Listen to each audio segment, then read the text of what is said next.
Right. Good morning to everybody. Welcome to physics class.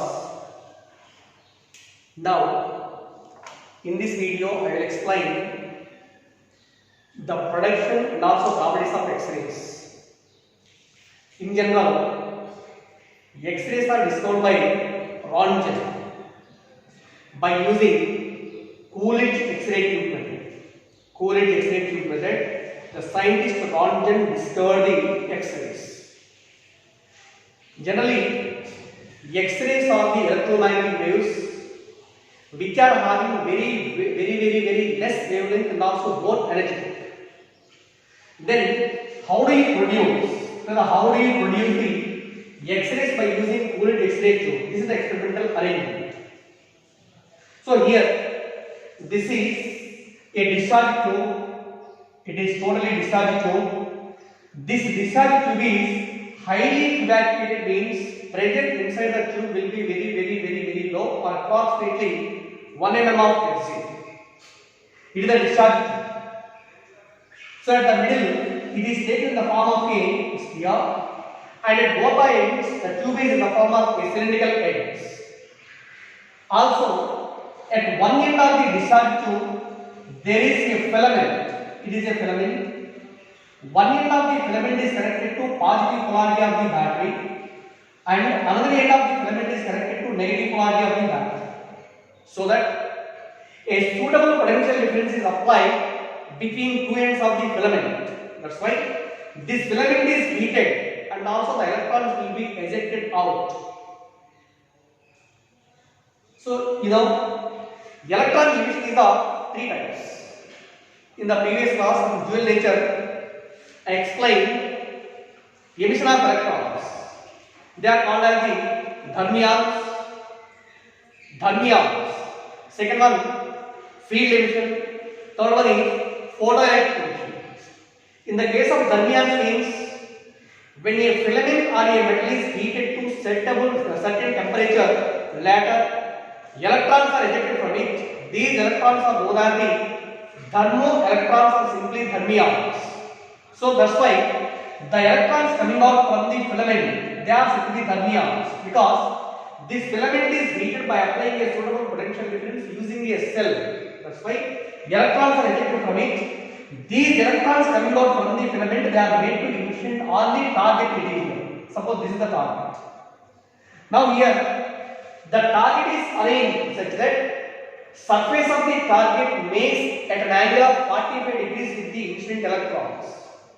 So this is the arrangement of the target material. In general, this target is taken as a highly weighted material like tungsten or molybdenum. So this is the tungsten target or molybdenum target whose surface is inclined at an angle 45 degrees with the horizontal or in the direction of electrons. Now again, the target material is also connected to a metallic rod, like this way. This metallic rod is also surrounded by the one tube in which cold water is circulated through it. Once again, in between the filament as well as the target material, a high tension battery is applied and whose potential is approximately 10 kV or 20 kV or 30 kV or 40 kV, 10 kilovolts, means 10 into 10 cube volts, which is very high potential difference. So this is the total experimental arrangement for the Coolidge X-ray tube according to Röntgen theory. So now I will explain how to produce X-rays, what are the types of X-rays. So this is the electron. Electron will be coming out from the filament. Say here, this is the filament. Filament. Electron will be ejected out from the filament with zero velocity. Initial velocity of electron is equal to 0. Also, this is a target material. In between filament and target, a potential difference capital V is applied. Potential difference V is applied. So here, target becomes a positive polarity and this filament becomes a negative polarity. That is a constant potential difference V is applied between filament and target. Ejected electron is having the negative charge. So at the same time, it is ejected out from the negative charge particle or negative charge filament and also attracted towards the positive charge plate. So that's why velocity of the electron will be increases and gets a maximum value of reaching the target. Maximum velocity of the electron at the target is equal to V maximum, and velocity of the filament or cathode is equal to initial velocity V equal to 0. V equal to 0. Again, according to work energy theorem, the work done is equivalent to change in kinetic energy of the charged particles. So here, work done W is equal to change in kinetic energy means Kf minus Ki. Kf minus Ki. Work done according to the concept of electric potential. In general, potential V is equal to the formula W by Q. V is equal to W by Q. Therefore, from this W is equal to V into Q. V into Q is equal to small e, which is equivalent to charge of the electron. V into E is equal to final kinetic energy of the electron is equal to half m V square or V maximum square minus initial kinetic energy U becomes 0 means 0. That's why the maximum kinetic energy gained by the electron half m V maximum square is equal to EV. Keep it in memory. So here capital V is equal to potential difference between filament and target. V maximum is equal to maximum kinetic velocity gained by the electron. So half m V maximum square is equal to EV. Remember this point. Okay na? Half m V maximum square is equal to EV. Okay. So next one, let this high energetic beam, this is the electron coming out from the filament. It is accelerated to a large potential difference V. Large potential difference means on incident on the target surface, the electrons gains the maximum kinetic energy. So this maximum kinetic energy of the highly energetic electron beam, once it is incident on the target material with large velocity, that means it may be collides strongly with the target material. So at the collision of the target material, most of the electrons energy will be converted into target. Most of the energy will be converted into target. That's why only 99% of energy should be given to the target as a heat. That means it will be heats of large. The temperature of the target material will be increases enormously. So at any moment the target material may be melts. When it is melts, when the temperature of the target material reaches to its melting point, completely this target material melts so that the total experiment will be collapsed. So here, this target material is not collapsed means its melting point is very more. That's why the target atom is chosen as the molybdenum tungsten, because its melting point will be very high. They are not easily melted. So 99% of the energy, electrons energy convert into heat energy. This heat energy is passing through this material, through this rod, at this end. So that this rod is also heated up very largely. Again, this rod is once again closed by a tube. Through that tube, a cold water is circulated. Cold water circulated means the highly energetic heat energy is absorbed by the cold water and will be comes out or ejected out from the given material. So that's why it will be cooled by using this total arrangement. And this total experiment will be cooled on one side. That's why it is a cool edge tube. Cool edge. On one end, the total experiment will be cooled by passing through the cold water. Right? So this is the experimental arrangement. Next one, a highly energetic electron beam which is incident or collide on the target material, 99% of the energy converts into heat and the remaining 1% only reflected from the target surface. Therefore, this reflected light rays will be moving like this. This is the reflected light rays. So here, what are these reflected light rays? Is there electrons, or protons, or neutrons, or gamma rays? So, to study the nature of the reflected light, the same scientist Schwarzschild can pass it through the reflected beam by means of electric field and magnetic field. Electric field means electric field is applied between two parallel plates of the capacitor.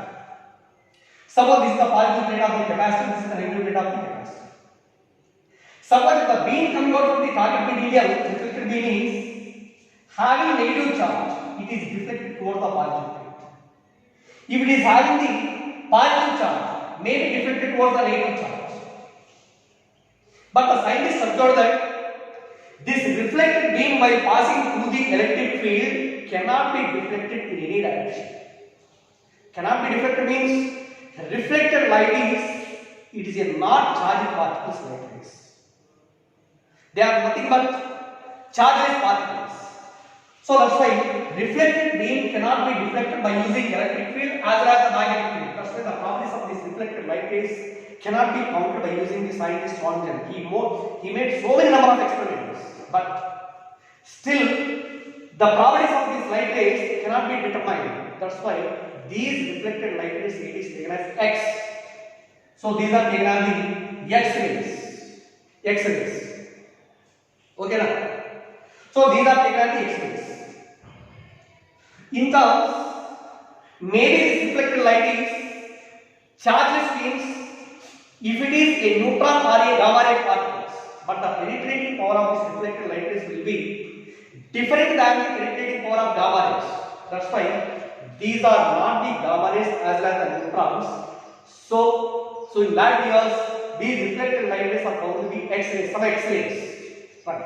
These are the X-rays. So how do you produce the X-rays? Simply we can say that a highly energetic electron beam bombarding with the target material, then X-rays are produced. So that is a simple statement. This total experimental arrangement is no need for our ITE examination and also any competitive examination. For our knowledge, only we will discuss about the concept only. So here, how do you produce the X-rays? A highly energetic electron beam on bombarding with the target material, X-rays are produced. But here, this X-rays once again classified into two types. One is known as hard X-rays. Second one is known as soft X-rays. Hard and soft X-rays. Hard means frequency will be more. Soft X-rays means frequency will be less. That's why X-rays are divided into two types, hard X-rays and also soft X-rays. When the X-ray is having more energy, this is nothing but the X-ray photons. The photons energy, E is equal to h nu, where nu is the frequency. Nu means frequency more means energy is also more. Energy more means they are called as the hard X-rays.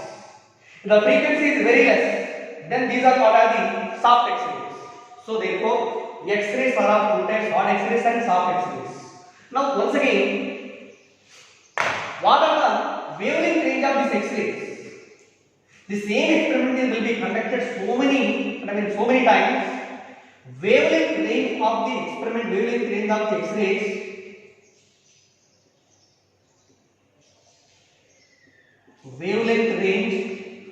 X-rays can be found as 0.1 angstrom unit to 100 angstrom units. 0.1 angstrom unit to 100 angstrom units. This is the total complete wavelength range of X-rays. And again, velocity of the X-rays is approximately equal to velocity of the light. Velocity of the light. And third property is penetrating power of the X-rays will be more compared with the gamma rays. Penetrating power. Depending on the frequency, X-rays are of two types, hard X-rays and soft X-rays. These are the some properties about the X-rays. Right. So in the next one, what are the types of X-rays? Depending on the collision between the electron and also target. Depending on the collision between the electron and also target material, X-rays are classified into two types. They are called as the continuous X-rays. Continuous X-rays, and second one, characteristic X-rays. Continuous and characteristic X-rays. How these continuous X-rays are formed and what are the properties of continuous X-rays and what is the wavelength corresponding to continuous X-rays? Let us explain one by one. Suppose this high energy electron beam coming out from the filament. Say here, this electron is coming out from the filament. It is made to initiate on the target. This target surface is also having so many number of atoms. Suppose this is taken as one of the atom of the target. This is the nucleus. First orbit, second orbit, third orbit, and so on. Then another atom in the target material. Let here it is the nucleus, first orbit, second orbit, third orbit, and so on. Maybe it is the third atom, first orbit, second orbit, third orbit, and so on. These are the number of atoms present on the surface of the target material. When this electron coming out from the filament is made to incident on the target atom, one of the target atom, electron is having the negative charge. Nucleus of the target is having positive charge. There should be a force of attraction on the electron by the nucleus. So that's why in this collision, the electron may be, actually this electron may be moving along this direction without any target material. In the presence of the target atom, the electron may be moving along this direction and also deviated through its path. Deviated. So during this deviation, what happens velocity? When there is no target atom, it will be moved fastly towards inside the direction. But in the presence of the target material, it will be collide with the target. Its direction will be changes. Direction changes means compulsory velocity will be decreases. Velocity decreases means kinetic energy also decreases. Therefore, the electron loses some of its energy. That loss of kinetic energy will be emitted in the form of photon. Therefore, this photon is simply continuous X-ray photon. Very, very important. How this continuous X-ray photon will be emitted? When a high energetic electron makes a collision with the target atom, at the time of collision, the electron